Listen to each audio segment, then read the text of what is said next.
Mahilig po talaga sila sa steam na pagkain dito. Kaya naman magi-steam na naman po ulit tayo ng steam egg with egg tofu and shrimp. So, yung ating egg tofu po, hiwain lang natin ng ganyan at saka i-platings natin dun sa ating plato. So, kailangan po medyo malalim yung ating plato dyan.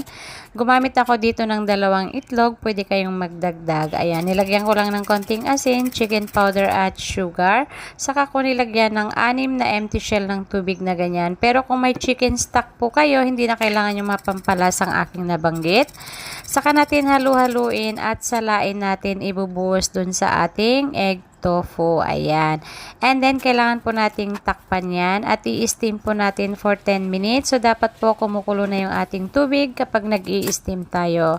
So, ayan, binalatan ko naman yung ating shrimp. Tinanggal ko na yung ulo at hiniwaan ko sa likod at tatanggalin natin yung dumi niyan sa likod. Saka natin dahan-dahan